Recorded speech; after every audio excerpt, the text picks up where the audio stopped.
Hi అండి, welcome to సౌజూస్ food and fashion. ఈ వీడియోలో మీకు ఒక మంచి సమ్మర్ రెసిపీ అదేనండి ఫలూదా ఎలా చేసుకోవాలో చూపిస్తాను. మనకి ఫలూదా అంటే చాలామందికి చాలా ఇష్టంగా ఉంటుంది కదండి. కాకపోతే అది ఎలా చేసుకోవాలో మనకు అంత ఐడియా ఉండదు.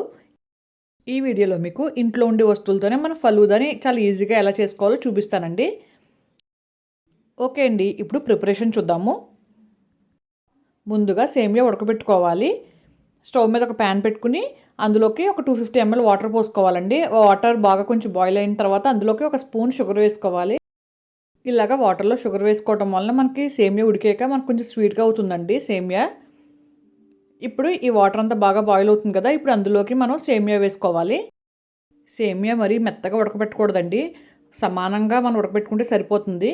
ఉడికిన తర్వాత స్టవ్ ఆఫ్ చేసుకుని వాటర్ అంతా మనం వడకట్టుకోవాలండి ఒక గిన్నెలోకి.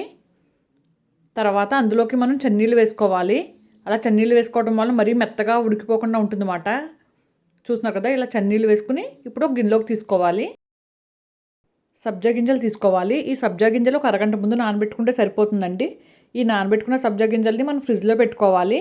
ఈ సబ్జా గింజలు, సేమియా, పాలు ఇవన్నీ మనం ఫ్రిడ్జ్లో పెట్టుకుని మనం ఎప్పుడైతే ఫలూదా మిక్స్ చేస్తామో అప్పుడు ఇవన్నీ తీసుకుంటే మనకి చల్లగా ఉంటాయండి.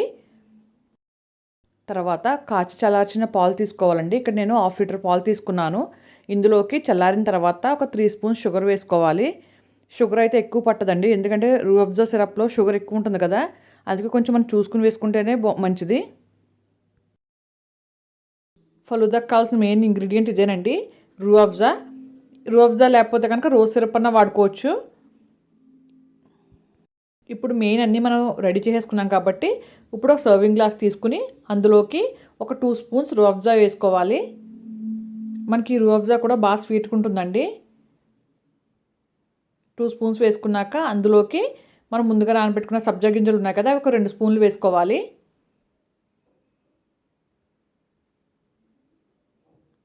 తర్వాత మనం ఉడకబెట్టుకున్న సేమియా ఉంది కదండి, అదొక 2 స్పూన్లు వేసుకోవాలి. మీరు క్వాంటిటీ అలా ఏం అక్కర్లేదండి, మీరు సైజుని బట్టి, మీ గ్లాస్ సైజుని బట్టి మీరు అలా వేసుకుంటే సరిపోతుంది, మీ టేస్ట్ని బట్టిని. ఇప్పుడు అందులోకి మనం ముందుగా ఫ్రిడ్జ్లో పెట్టిన పాలు ఉన్నాయి కదా, అవి కూడా వేసుకోవాలండి. మ్యాక్సిమం 3/4 పైనే దాకానే వేసేసుకోవాలి పాలు. ఇప్పుడు ఒకసారి ఇదంతా బాగా కలుపుకోవాలండి, పైనుంచి కింద దాకా అంతా బాగా కలిసిలాగా. ఇలా కలుపుకున్న తర్వాత ఇప్పుడు పైనుండి మనం ఐస్ క్రీమ్ వేసుకోవాలి. ఫలూదా పైన వేయడానికి వెనీలా అన్న, స్ట్రాబెర్రీ ఐస్ క్రీమ్ అన్న చాలా బాగుంటుందండి. మీకు ఏది నచ్చితే అది వేసుకోవచ్చు. చూస్తున్నారు కదండి, ఇదంతా బాగా కలిసిన తర్వాత పైనుంచి ఐస్ క్రీమ్ వేసుకోవటమే. ఐస్ క్రీమ్ పైనుండి డ్రై ఫ్రూట్స్ వేసుకోవాలి. ఈ డ్రై ఫ్రూట్స్ వేసుకుంటే ఫలూదాకి చాలా బాగుంటుంది, మంచి టేస్ట్ని ఇస్తాయి. జీడిపప్పు, కిస్మిస్, బాదం ఇవన్నీ వేసుకోవాలండి చిన్న చిన్నగా కట్ చేసుకుని. తర్వాత ఈ రూహ్ అఫ్జాతో ఇలా డెకరేట్ చేసుకోవాలండి పైనుండి. చూసారు కదండి, చాలా తక్కువ ఇంగ్రీడియంట్స్తో మనం ఇంట్లోనే చాలా ఈజీగా చేసుకోవచ్చు. బయట వాళ్ళు మనకి ఏం కలుపుతున్నారో తెలియదు, ఏం చేస్తున్నారో తెలియదు. అదే మన ఇంట్లో అయితే మనం చాలా హైజీన్గా చేసుకోవచ్చు. ఓకే అండి, మీకు ఈ ఫలూదా రెసిపీ నచ్చిందని అనుకుంటున్నాను. నా వీడియోస్ కనుక నచ్చినట్టయితే నా ఛానల్ని లైక్ చేయండి, షేర్ చేయండి, సబ్స్క్రైబ్ చేయండి. Thank you.